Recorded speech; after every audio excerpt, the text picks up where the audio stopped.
Bonjour à tous et bienvenue dans notre série sur les personnages bibliques. Nous avions évoqué dans notre dernier épisode Eliyahu Hanavi, Eliyahu Tishbi, Eliyahu Giladi.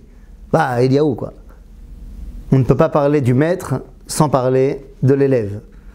Elisha Hanavi. Alors Elisha Hanavi, il est l'élève d'Eliyahu, mais il décide d'avoir une vie complètement différente de celle de son maître.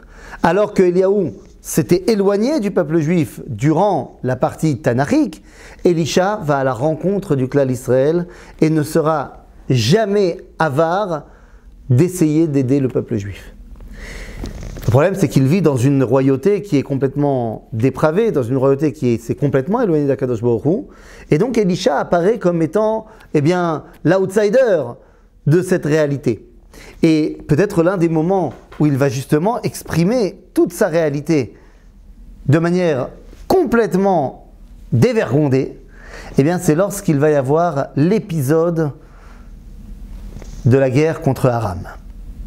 Nous sommes dans une génération où le royauté d'Israël du Nord est attaquée. Il y a une famine terrible qui se met en place suite au siège et aux différentes attaques de Aram. Et finalement, il n'y a plus rien à manger. Et on arrive à un tel état de famine que deux femmes se présentent devant le roi Achav, en lui disant « C'est pas juste. Elle avait un fils, moi j'avais un fils, tous les deux des nouveau-nés. Et hier, on s'était mis d'accord qu'on mange le mien, et demain, on devait manger le sien. On a mangé le mien, et voilà qu'on arrive aujourd'hui. Elle veut plus qu'on mange le sien. Zélo Besséder. » Et vous imaginez dans quelle situation on est? De quoi on parle? Le roi fait faire chercher Elisha Hanavi en disant « Mais tout est de ta faute !» Comment ça, tout est de ta faute? Vous connaissez cette histoire où quelqu'un n'est pas du tout proche d'Akadosh Baruch Hu, pas du tout religieux, mais quand ça va pas, tout d'un coup on se retourne vers Akadosh Baruch Hu et on dit que c'est la faute des religieux. Nous, on vient chercher Elisha, on dit « Mais c'est de ta faute! Parle à Dieu, fais quelque chose !» Et Elisha Hanavi vient faire une névoie extraordinaire. Alors j'en passe et des meilleurs. Elisha, c'est quand même quelqu'un qui est capable de ressusciter des gens. Elisha, c'est quand même quelqu'un qui est capable d'avoir une connexion absolument incroyable avec Akadosh Baruch Hu.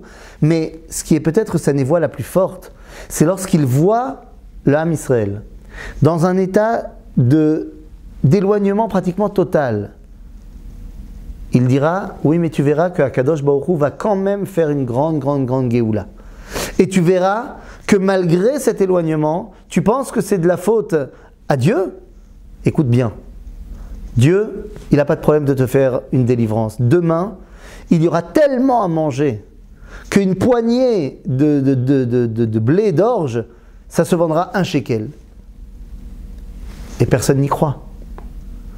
Particulièrement le numéro 3 du royaume. On l'appelle Achalish, le numéro 3.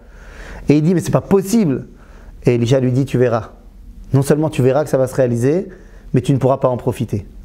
Et effectivement, il y a toute une péripétie qui se passe. Akadosh Baruch Hu envoie une épidémie chez les Araméens. Et finalement, toute l'armée s'enfuit.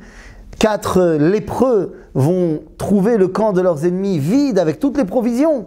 Et vont aller le dire aux Bnei Israël qui vont se jeter sur la nourriture. Il y aura un mouvement de foule qui va faire que le Chalish, le numéro 3, va être piétiné et ne pourra pas profiter de ce qu'il verra.